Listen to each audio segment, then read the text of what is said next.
En este caso tenemos para el práctico número 8, la tarea es efectuar los registros necesarios a fin de evaluar el rubro caja y bancos al cierre del ejercicio 2011 y los resultados relacionados con el mismo, teniendo en cuenta que la empresa adoptó un modelo de unidad de medida homogénea, criterio de evaluación, valores corrientes y capital a mantener financiero.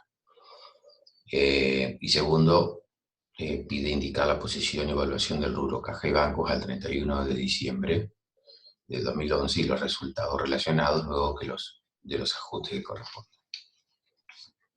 Dice así, le practico.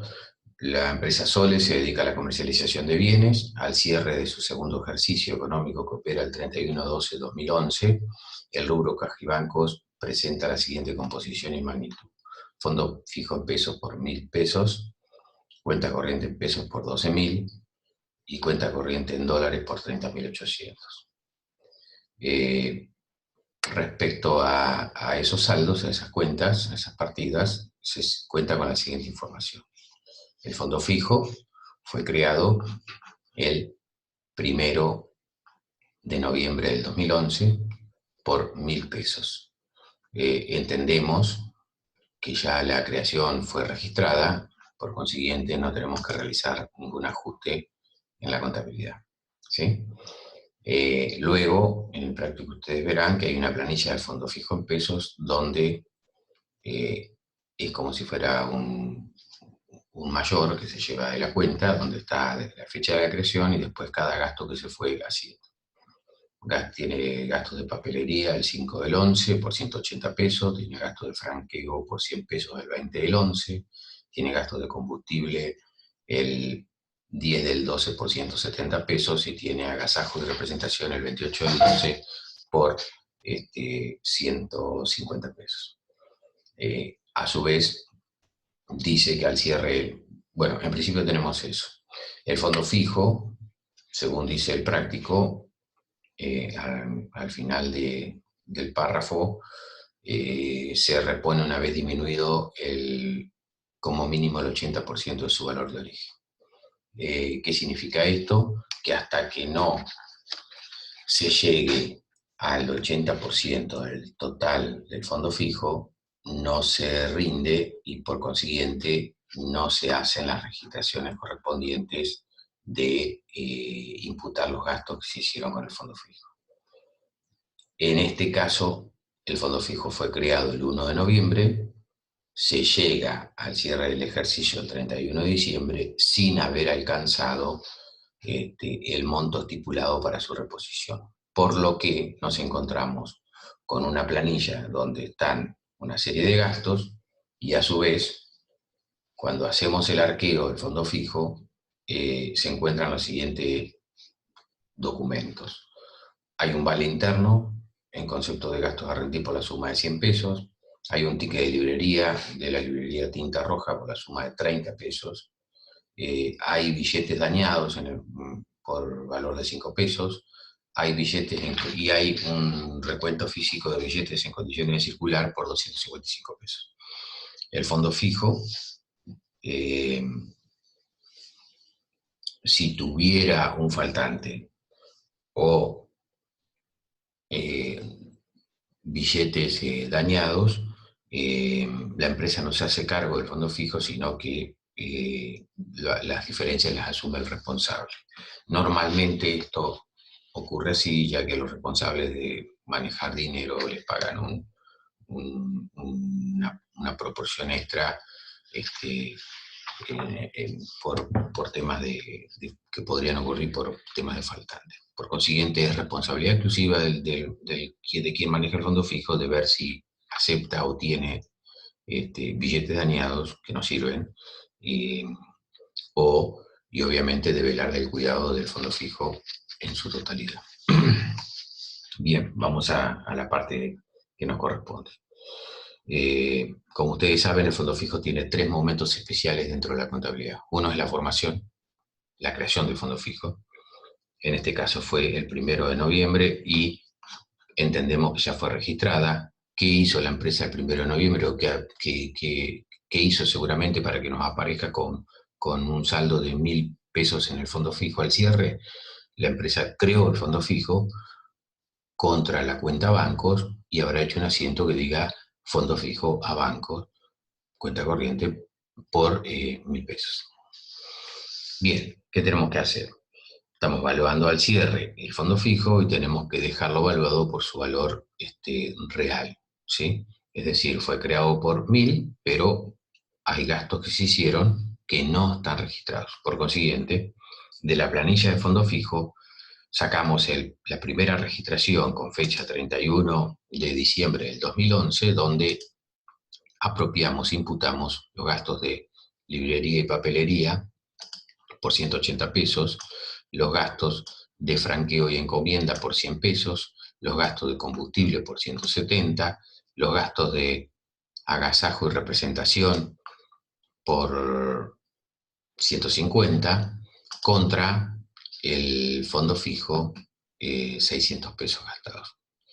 Como ustedes ven, el tope para haber imputado los gastos y haber repuesto el fondo fijo no se había alcanzado y era de 800 pesos. ¿Sí? ¿Estamos hasta ahí? Perfecto. Ahora, ¿qué más nos dice el práctico? El práctico nos dice que se encontraba una serie de documentos avalatorios de gastos y otras. Por ejemplo, vale interno en concepto de gasto a rendir por la suma de 100 pesos,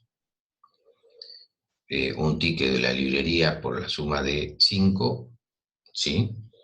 Y billetes dañados por la suma de... Perdón, un ticket de librería por la suma de 30 y billete dañado por la suma de 5. También debemos imputarlo al fondo fijo el gasto a rendir por los 100 pesos. ¿Qué es un gasto a rendir? Como su nombre lo indica, es un anticipo que da el responsable del fondo fijo a alguien que necesita hacer un gasto y que normalmente las normas del fondo fijo contemplan un periodo de tiempo para que se efectúe su rendición. En este caso, ha quedado sin rendir un gasto de 100 pesos que puede estar en tiempo. Nos toca justo el cierre del ejercicio en el medio y por consiguiente debemos imputar, no como gasto, sino que tenemos un crédito a cobrar por 100 pesos. Alguien se llevó 100 pesos del fondo fijo y falta rendirlo. Alguien está perfectamente identificado, obviamente. También tenemos un gasto de librería realizado por 30 pesos y también dice que tenemos un billete dañado por 5 pesos. Como bien dijimos al comienzo, que la empresa no asume las diferencias de valores por recuento o la existencia o por la existencia de billetes dañados, como la empresa no lo asume, esto no es pérdida, por consiguiente se hace cargo el tesorero o el responsable del fondo fijo. En este caso tenemos un crédito contra esa persona, nos debe 5 pesos. Seguramente esto se descontará, normalmente por normas de fondo fijo se les descuenta a los responsables estas diferencias, se los descuentan de los sueldos. Entonces, segunda registración, gasto a rendir por 100 pesos, gasto de librería por 30, deudores varios créditos por 5 pesos, contra fondo fijo 135. Si ustedes ven aquí al costadito, llevamos una cuenta manual, digamos. Esto no es en el libro contable, obviamente, donde del 2.000 que tenía inicio el fondo fijo, gastamos 600, nos quedan 400, gastamos 135, quedan 265, y la contabilidad en 265 la tenemos que comparar con la tenemos que comparar con el recuento físico del dinero. Hacemos el arqueo del dinero, nos encontramos, como bien dice el práctico, con 255 pesos, por consiguiente hay un faltante de 10. Ese faltante también se hace responsable el responsable del fondo fijo, y por consiguiente es un crédito para la empresa lo pagará en su momento, ¿no? Entonces, deudores varios a fondo fijo por 10 pesos. Con estas 3 registraciones, ¿sí? El fondo fijo, según nuestra contabilidad, el mayor de fondo fijo debería quedar en 255 pesos. Tal como estamos viendo, hacemos el mayor, tenemos creación por 1000,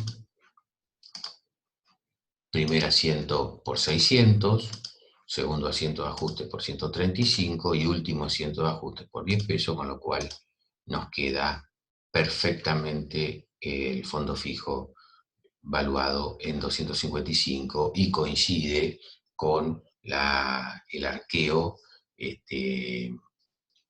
efectuado en su momento.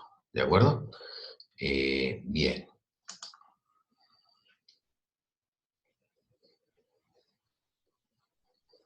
Seguimos.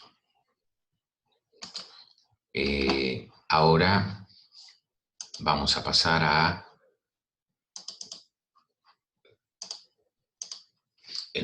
la segunda parte del práctico, que habla de que al cierre había una cuenta corriente en pesos por 12.000. ¿Ok?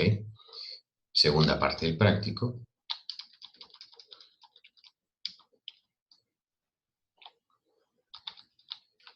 $12.000, ¿de acuerdo? Con una cuenta corriente que dice, según el enunciado, el libro mayor de la cuenta corriente Banco Río en pesos arroja al 31 de diciembre un saldo deudor de 12.000 pesos. ¿Sí? Según el extracto bancario, el saldo de la mencionada cuenta corriente al 31 del 12 del 2011 asciende a 9.620 pesos acreedor. ¿Sí? Según el saldo, según el extracto bancario, el saldo de la cuenta corriente al 31 del 12 arroja un saldo de 9.620 pesos acreedor. ¿Qué significa acreedor? Que es deudor para nosotros en la contabilidad. Si es deudor para nosotros en la contabilidad, es acreedor para el banco. Si es deudor para el banco, es acreedor en nuestra contabilidad. Es decir, en nuestra contabilidad, ingresos a la cuenta corriente, aumenta la cuenta corriente, aumenta el debe, ¿no es cierto? En el caso del banco, del extracto bancario, aumenta nuestra cuenta por depósitos o cobranzas, aumenta el crédito, saldo acreedor, aumenta el saldo acreedor. Y se debita en la conciliación bancaria todos los gastos y todos los cheques pagados. Cuando en la contabilidad nuestra, cuando nosotros imputamos gastos y imputamos cheques emitidos a contra la cuenta banco, es salida del activo y se acredita. Eso está claro. Perfecto. Entonces ahora estamos con la conciliación bancaria de la cuenta corriente en pesos, donde según nuestra contabilidad arroja un saldo de 12.000, ¿sí? Según mayor, y según el extracto bancario arroja un saldo de 9.620. Veamos qué dice el práctico. De la conciliación bancaria practicada surgen las siguientes diferencias. Recuerden ustedes que hay diferencias cuando hacemos conciliaciones bancarias, puede haber diferencias temporarias o diferencias por falta de registración, ¿sí? Algunas merecen ajuste y otras no merecen ajuste. Veamos los siguientes casos. Práctico. Enunciado. Dice, de la conciliación bancaria surgen las siguientes diferencias. Comisiones bancarias no registradas por la empresa, 60 pesos. ¿Qué es esto? Comisiones bancarias no registradas por la empresa, 60 pesos. En el extracto bancario hay 60 pesos de menos, ¿sí? De la cuenta, nos imputaron 60 pesos de gastos y nosotros tenemos, en la contabilidad, no los tenemos contabilizados porque no lo habíamos observado, porque no nos había llegado la comunicación o por lo que sea. Normalmente las comisiones, los gastos bancarios aparecen, son los primeros gastos en un resumen bancario para un periodo dado, ¿sí? En los primeros días del mes aparecen los gastos. En este caso, comisiones bancarias no registradas por la empresa, 60 pesos, sí tomadas por el banco, no tomadas por nosotros en la contabilidad. ¿Qué hay que hacer? Comisiones no contabilizadas, restando del saldo del mayor 60 pesos. No se resta del saldo del banco ni se suma al saldo del banco porque ya está restado del saldo del banco. Es decir, esto ya estaba en el saldo del banco y no estaba en el saldo de la contabilidad. ¿Perfecto? Hasta ahí estamos. Cheques emitidos el 27 del 12 del 2011. No presentados al cobro. ¿Qué es esto? Nosotros pagamos el 27 del 12 a alguien, entregamos un cheque para cancelar alguna deuda por 500 pesos y ese cheque aún no se presentó a cobrar porque está vigente, ¿sí? Los cheques normalmente o se presentan a cobrar o se admiten un endoso y se pagan a otra persona con un cheque de terceros, que en este caso nuestro, es decir, al que le entregamos el cheque puede haberlo entregado a un tercero. ¿Qué pasa? Hay una diferencia. Nosotros hemos bajado del saldo de 12.000, del saldo que teníamos en la cuenta, 500 pesos porque pagamos a alguien. En ese momento la empresa habrá hecho un asiento que dijera proveedores a banco. Por ejemplo, estamos pagando un proveedor 500 pesos. Y el banco todavía no lo tomó el cheque porque la persona esa no se presentó a cobrarlo. Por consiguiente, el banco no lo tiene. ¿Qué tenemos que hacer? De los 9.620 pesos que tiene de saldo del banco, para conciliar con nuestra contabilidad, que sí los tiene tomados los 500 pesos, estamos bajando los 500 pesos del saldo del banco. Cheques no presentados al cobro, 500 pesos. Bien. Después, ¿qué sigue? Cheques rechazados. Un cheque rechazado que fue depositado por nosotros el 26 de diciembre por 600 pesos. ¿Qué significa esto? ¿Qué es un cheque rechazado? Cheque rechazado es nosotros, en este caso, depositamos un cheque de un tercero, nos pagaron con un cheque, hicimos banco a recaudaciones a depositar seguramente, y en nuestra contabilidad, al hacer banco a recaudaciones a depositar se incrementó el saldo de 12.000, pero resulta que el banco, cuando lo va a afectar, por distintas razones, el cheque lo rechaza. Las razones pueden ser que no tenga fondos o que tenga defectos de forma, mal la fecha, mal la firma, borroneado, etc. Por consiguiente, el cheque rechazado no es cobrable. ¿De acuerdo?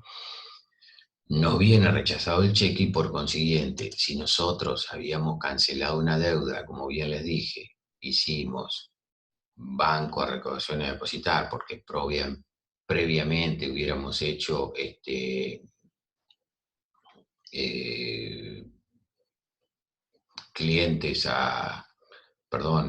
recaudaciones a depositar a clientes porque cobramos algo. Resulta que esa cobranza no fue real porque el cheque no pudo efectivizarse. Por consiguiente, si lo habíamos sumado a la contabilidad, tenemos que restarlo de la contabilidad. No está incluido en el extracto bancario, sí está incluido en la contabilidad, por consiguiente, hay que restarlo de la contabilidad. Cheques de otra cuenta, sí o no, cheques de otra cuenta debitados erróneamente en nuestra cuenta del banco el 27 del 12. ¿Qué es esto? Cheque de otra cuenta, no de la nuestra, sino de un tercero. Suele ocurrir estos casos. Por consiguiente, cuando ocurren estos casos hay errores de sistemas, uno reclama al banco y el banco anula la operación, le cobra a quien tenga que le cobrar, etcétera, etcétera. Nos podemos encontrar con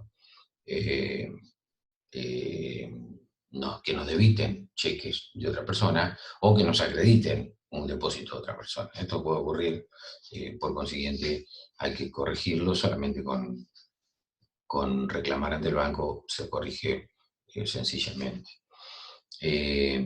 nos encontramos con un cheque de otra cuenta debitado erróneamente por el banco el 27/12, ¿en dónde? Debitado en el extracto bancario, ¿no es cierto?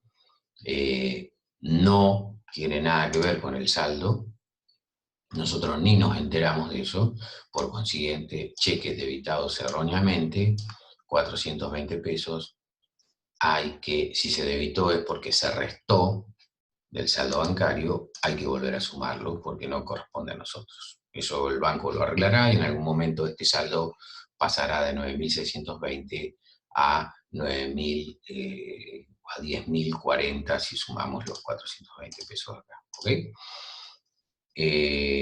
Y por último, nos encontramos con un depósito el 30/12 del 2011, no acreditado por el banco, de 1.800 pesos. ¿Esto qué pasó? Nosotros hicimos un depósito por una cobranza, ¿sí? Y ese depósito lo tomamos en nuestra cuenta, en nuestro saldo del mayor, que hicimos banco a cliente, por ejemplo, cobramos algo, ¿sí? Pero resulta que al cierre todavía, por una cuestión de clearing, puede ocurrir que nosotros, en este caso, el depósito lo efectuamos el 30/12 y puede ser que el cheque tenga, cuando entra al banco, tiene clearing. Clearing se llama el proceso de cobranza que tarda en acreditarse un cheque dentro de una cuenta.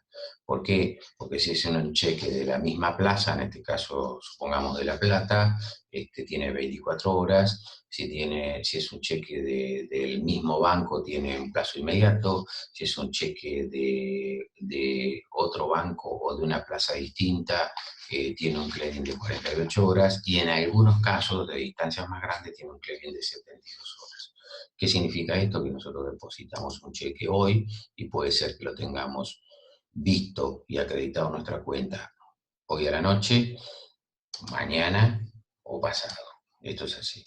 En este caso, el depósito no está acreditado, sí está sumado a la contabilidad, es una diferencia temporaria, ¿sí? Y por consiguiente, en el momento que se acredite, va a formar parte de incrementar el saldo de el saldo en el registro bancario. Por consiguiente, del saldo del extracto bancario de 9.620 que tenemos al cierre, y hay un depósito que todavía no fue acreditado, debería sumársele para cuando sea acreditado. Con esto, con estos movimientos de la conciliación, llegamos a un saldo conciliado que debe ser igual tanto en el banco como en el extracto, por eso es conciliado, de 11.340 pesos. ¿Sí? Habiendo realizado la conciliación y habiendo quedado perfeccionada, con un saldo igual de un lado y del otro, procedemos a realizar los registros contables que ameritan para llegar a este saldo en nuestra contabilidad. ¿Qué tenemos? Comisiones no contabilizadas de gastos bancarios, ¿sí? Por 60 pesos, los debitamos, ¿sí? Y un cheque rechazado por 600 pesos que tenemos que descontarlo del banco, de la contabilidad, ¿no es cierto? Y ese cheque seguramente fue por la cobranza de algún deudor, por consiguiente tenemos que bajar, reflotar nuevamente el crédito que teníamos con ese deudor, en este caso deudores por venta de 600 pesos, y contra qué lo jugamos, contra Banco Río, 660 pesos. Si teníamos 12.000 menos 660 pesos que estamos ajustando en la contabilidad, llegamos al saldo de 11.340, saldo conciliado en la contabilidad, que será el saldo definitivo conciliado y expuesto en nuestros estados contables. Bien, detenemos acá un minuto y vamos a seguir con el módulo siguiente con cuenta corriente en dólares. ¿Sí? Perfecto.